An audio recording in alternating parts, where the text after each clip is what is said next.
Hello everyone, this is Ashley Tucker from My Favorite Things. Today I'm going to be doing a bunch of cards using a watercoloring technique that is actually really new to me. This is something I hadn't tried until this video, but ever since I saw Christina Warner do this technique, I knew that I had to try it. So this technique is a faux dip dye technique. Now with regular dip dyeing, just like the name says, you're dipping paper into dye. And you leave the paper in the dye for varying amounts of time, and you also change the amount of paper that's in the dye every time, so that when you're done, you're left with this really cool looking gradient going from a lighter color to a darker color. So with this faux technique, we're trying to get that same look that you'd get from dipping with watercolors instead.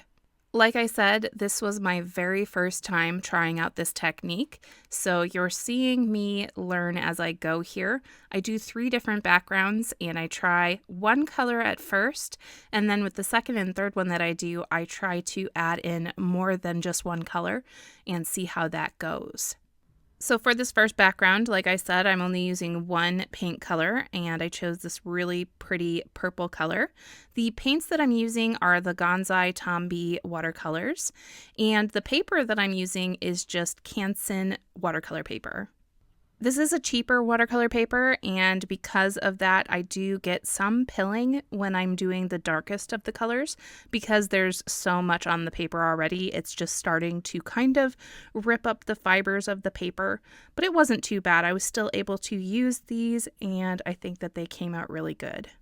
Now you'll see here that I finished up the first background and I'm moving on to my second one. Now you might think for that first background that I used several different colors of purple to achieve that look, but I actually only used one color purple. And the reason that I get so many different variations of that purple is because I add different amounts of water each time. So for the very first layer with the purple, I had the most water, and then as I go down, I take less and less water and more straight paint from the palette. For this second background that I'm working on, and for the third one that you're going to see me do, I decided to change things up and see if I could add more than one color. So the first few layers are yellow, and then I start to add in orange. Something that I have to mention with this technique, it's probably the most important part, is that in between every single layer, you have to let the paint completely dry. Now I use a heat tool to speed up this process, but you could definitely let it air dry if that's what you prefer to do. You'll see here that I started to incorporate a third color on this going into the red. You do want to make sure to choose colors that will blend well together and not give you a muddy look. Now, I did try to do a fourth color, adding a reddish purple, but I did go a little bit too far with this one, and I think that the purple just didn't turn out very good.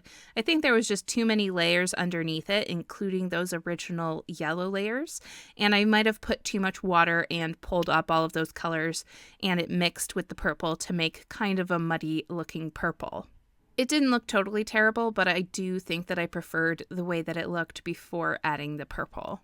With this third background, I started with yellows, just like I did for the second one, but instead of going into warmer colors, I'm going to take this one into cooler tones. So my second color is going to be green, and after I do a bunch of layers of green, I'm going to go into some blues.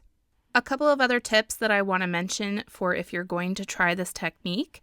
I recommend using a flat watercolor brush like I'm using here. It just makes it easier to get a smooth look. And speaking of smooth looks, you really want to try to keep your watercolor layer smooth. And by that I mean don't use too much paint. Try to spread it out really evenly and not have the pooling that you sometimes get with watercolors. With this third background, I do get a little bit of pooling, so some of the layers look a little bit streaky.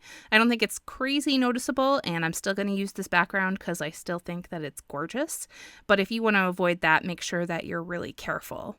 So after trying this technique out for the first time, some of my thoughts on this is this makes really beautiful backgrounds, and it's not difficult to do. It might seem a little intimidating, but I think that anybody could do this. I don't think that it was that hard to do once you actually start doing it. Once I finished those 3 backgrounds, I decided that I'm going to turn them into 6 different cards. So I wanted to color in an image for each of those 6 cards. I pulled out one of the brand new stamp sets from My Favorite Things called Fairy Special. It has these super adorable little fairies in it, and I decided that I was going to put 1 fairy on each of my cards. There are 3 fairies in the set, so I stamped 3 of them onto some Nina Classic Crest Solar White cardstock using a Copic-friendly black ink, and then I just flipped that paper around and I stamped them all a second time.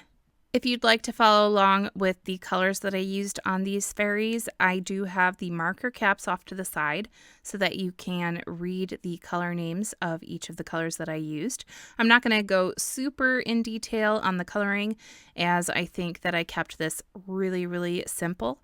I didn't get too crazy with this coloring. I just wanted some cute little fairies, nothing too special. These are really small images, so I don't think you have to go crazy with the details for them to look really good. As I was coloring these in, I was trying to plan out in my head the direction that I wanted to take my card design, and I thought, looking at these cute little fairies, that these would make perfect birthday cards for my nieces. There are some really cute sentiments in this set, but because none of them are birthday sentiments, I decided to pull out a different stamp set for the sentiments. You'll see me do that later, but I just really wanted to make these into birthday cards. I make birthday cards more than I make probably any other kind of card. I just find that I always need birthday cards. I have a lot of people in my family, so it seems like there's always a birthday. Now, there is a sentiment in the stamp set which says, wishing you a very special day, and I think that that sentiment would work really good on the inside of my cards. Anyways, once all of the coloring was done, I cut the fairies out with the coordinating dies, and then I pulled out the Tall Tag Duo die set, and I picked one of the tags and I cut the backgrounds so that I get 2 different pieces from each background. I also pulled out the Snow Swirls background die, and I cut it out 6 times for each of my cards. Now, I know that the name of this die has snow in it, but I could use this die all year round. It's quickly becoming one of my favorite dies.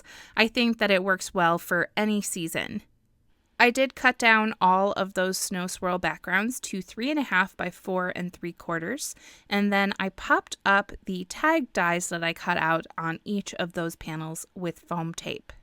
For my sentiments, I decided to pull out the Itty Bitty Birthdays stamp set, and I stamped 6 different sentiments all at the same time to make things nice and easy, and I cut each of those sentiments down into a strip. I popped up all of my backgrounds onto A2 size cards, and then I popped up a fairy as well as a sentiment on each of the tag portion of the cards. For the finishing touches, I added white gel pen details and highlights to each of the fairies, as well as using a glitter brush to add some sparkle on the fairies, just on the wings and a little bit here and there, making sure to not go over the area with the gel pen. And then finally, to finish off each of the 6 cards, I grabbed these enamel dots and I tried to coordinate the colors as best as I could. And I spread them across each of the cards, kind of going in a diagonal flow across the card from the bottom left-hand corner to the top right-hand corner. Here's a look at the 6 cards that I made today. This is a nice simple card design that you could use to show off any background that you create. And I really like the way that that faux dip die technique turned out. Thank you for joining me today. I hope that you enjoyed today's video and that you'll give this technique a try. It really was a lot of fun to make these backgrounds. Have a wonderful day, and I'll see you next time.